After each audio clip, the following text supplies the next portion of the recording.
thinking and agreement that this focus on sustainable, country-led, systemic approaches to human resources for supply chain really are necessary. And I think that's really a great achievement that we've made. So I want to thank Andrew for that.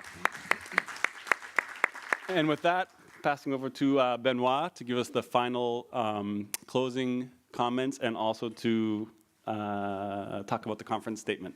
Thank you. Thank you, Kevin. Thank you all. I am at the end of the supply chain, and I've got to conclude before 5:30. It's 5:35, so you will. I hope you will allow me some minutes to conclude. First, I would like to say a few words in French, but I will say them again in English, so you don't have to necessarily to take your headphones.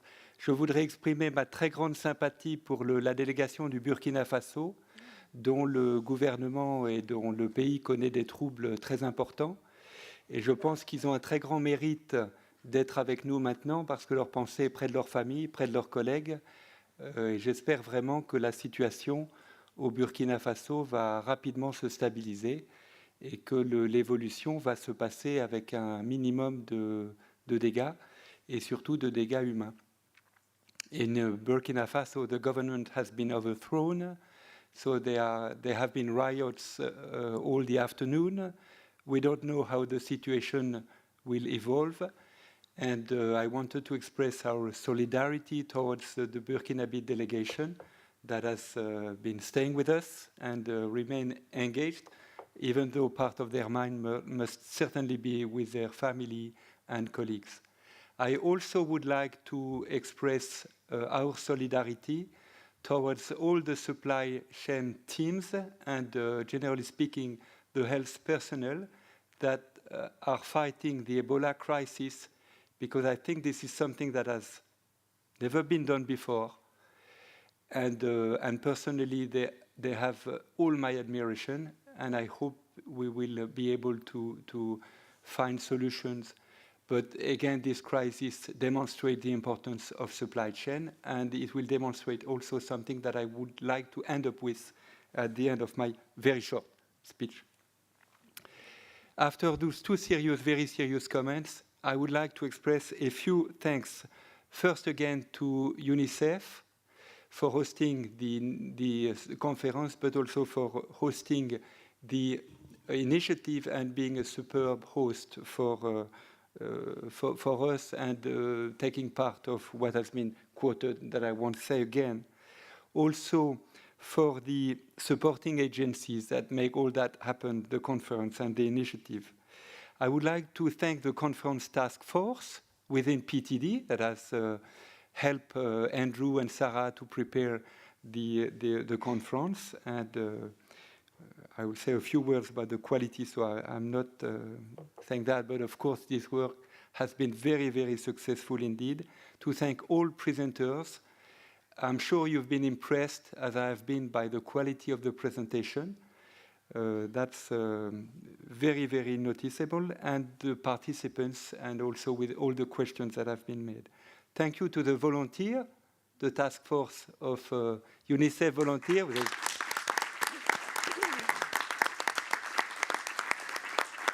Even your smile is a motivation for us to keep continuing. And for the translator, thank you very much indeed for your superb job. About the conference, as you know, not to pay only lip service to the great job we have, I am slightly disappointed by the audience that is not what we expected. This is something we have to recognize.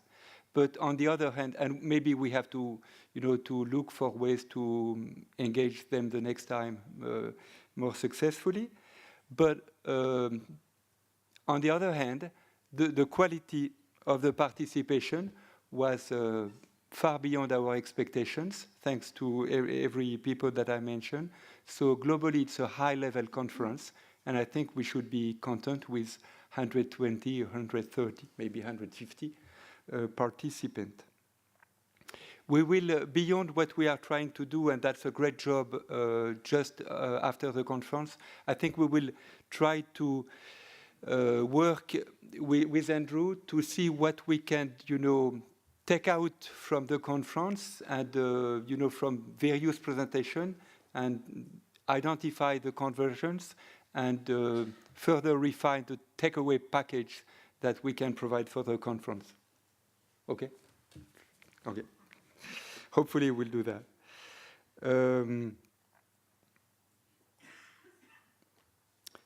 PTD and this conference is a priceless arena, network, occasion to cycle in the same direction. And thank you for your slide. We'll be using it.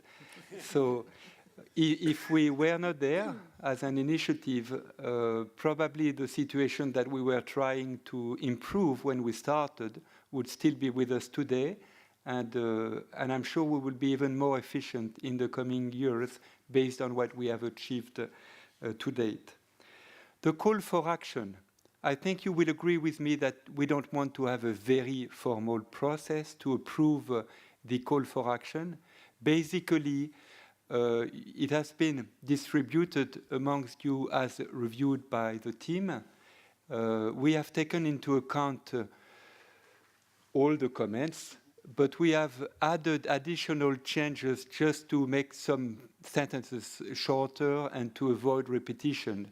So if someone feels cheated, I will stay silent for 5 seconds because otherwise I will request a raise of hand for approval of the statement. But before that, I will remain silent for anyone to be given the opportunity to disagree. So I think it's relatively fair, if not ideal, and if you could raise your hand to approve the statement. Congratulations, Kevin. It's superb.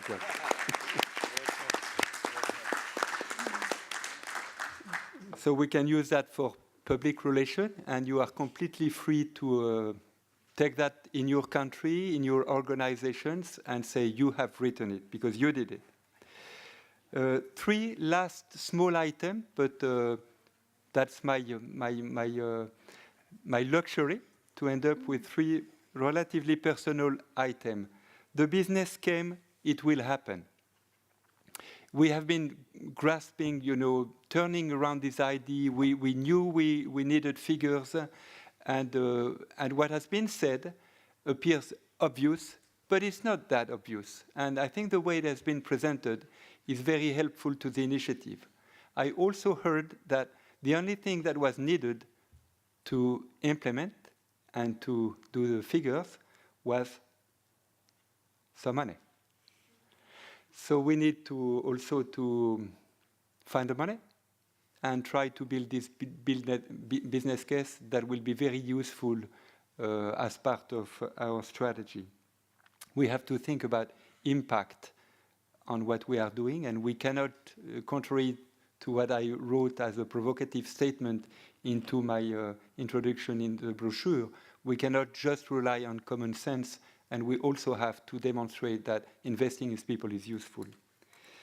I would like to encourage all program leaders to also think about what is not inside their program and to dedicate one way or another some funding to what is not in their program, but what is absolutely necessary for their programs to succeed. Such as, just to give an example, and that's not the only one, such as pre-service training.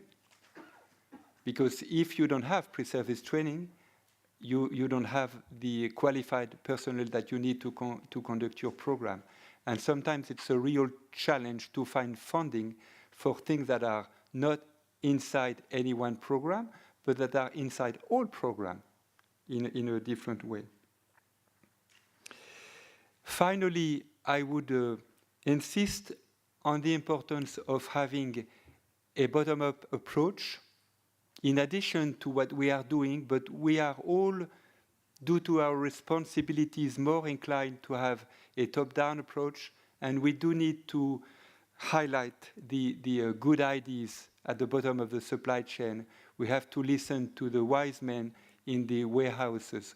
We have to think from the bottom to the top, included the versatility. That's just an example that I would like to provide. At the end of the line, in the district, in the remote facilities, as we did with JSI, with WHO, with UNICEF, sorry, when we devised the versatile logistic competence curricula. And I think that is something that was really bottom-up and that is useful to keep as a process for future step. With that, really my warmest thanks to every one of you. Have a good, safe journey back home. And I look forward to meeting the board tomorrow. That's the holidays. And looking forward to keeping in touch with you all in the future. Thank you very much.